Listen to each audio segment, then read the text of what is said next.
Les uniformes de l'Empire galactique descendent de ceux de la marine républicaine lors de la guerre des clones. Durant cette époque, il n'existait pas beaucoup d'insignes et de grades, mais l'Empire remédiera à ce problème après la chute de la République et la proclamation de l'Empire galactique. Commençons avec la hiérarchie dans le corps des Stormtroopers. Avec l'absence d'identification sur leurs armures, l'Empire décida d'utiliser des épaulettes pour différencier les soldats en armure. Les épaulettes noires indiquaient les non référencés et les caporaux. Le blanc est unique aux sergents, le orange et le rouge pour les officiers. Mais il existe aussi des couleurs pour les uniformes, et ils ont tous un sens.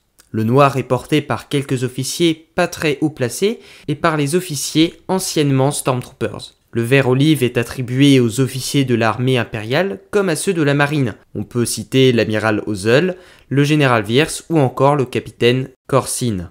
Cette couleur est aussi portée par les gouverneurs comme Tarkin, bien que ces derniers pouvaient aussi porter un uniforme gris foncé, comme ce fut le cas pour la gouverneure Price. Nous retrouvons aussi du gris clair qui est porté par les techniciens qui s'occupent de la maintenance, du ravitaillement ou encore des senseurs sur les vaisseaux impériaux. Vient ensuite les uniformes blancs qui sont divisés en deux catégories. Un haut blanc et un bas noir, spécifiques du BSI, le Bureau de la Sécurité Impériale, comme le colonel Yularen, ainsi que des officiers haut placés dans le domaine scientifique, comme le directeur Krennic. L'uniforme entièrement blanc était réservé aux grands amiraux, comme Thrawn, Savit ou Rey Sloane. Ces derniers portaient une épaulette dorée sur chaque épaule et pouvaient ne pas avoir de gants. Maintenant, passons aux grades. Les grades sont matérialisés par les plaques d'insignes, où l'on retrouve du bleu, du rouge et parfois du jaune. Dans l'armée impériale, il existe 10 grades pour les officiers.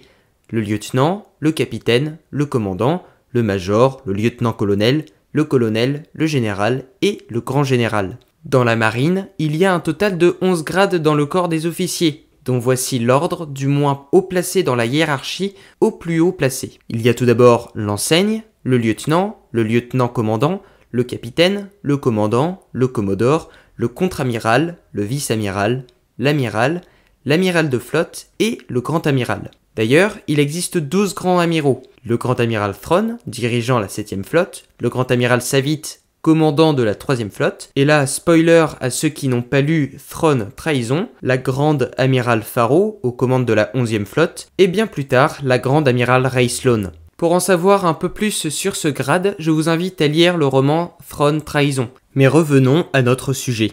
Les plaques d'insignes que je viens de vous montrer sont les principales, mais il existe bien d'autres variantes pour chaque grade. Les gouverneurs, qu'ils soient Moff ou Gros Moff, portent une plaquette à 2 étages.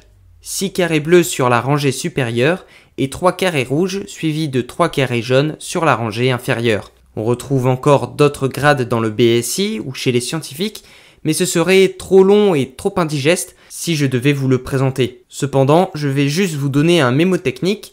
Si vous voyez plusieurs carrés jaunes à la suite et un carré rouge, sachez que c'est la plaquette d'un scientifique. Pour finir, je vais vous parler des cylindres que vous avez sans doute déjà aperçus. En fait, ce sont des cylindres codés qui ont 2 rôles. Ils servent à apporter des informations codées sur le porteur et leur accordent différents paliers d'accès aux informations et aux terminaux. On peut identifier 4 formes physiques de ces cylindres. Un cylindre normal avec une barrette pour l'accrocher sur la tenue et une extrémité bleue.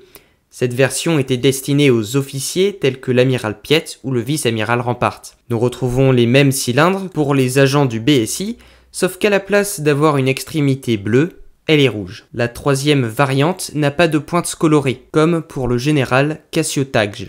Et le dernier type de cylindre est un cylindre plus épais, où il manquait un clip pour la fixation à la poche, et il était surmonté par un bout plus fin. Voilà, j'en ai fini pour les uniformes de l'Empire Galactique, et j'espère que cette vidéo vous aura plu. Si c'est le cas, n'hésitez pas à vous abonner pour ne rien louper. Par ailleurs, je tiens à remercier et à souhaiter la bienvenue aux nouveaux abonnés. Merci à vous. C'était le Datapad Galactique, à la semaine prochaine, et que la force soit avec vous.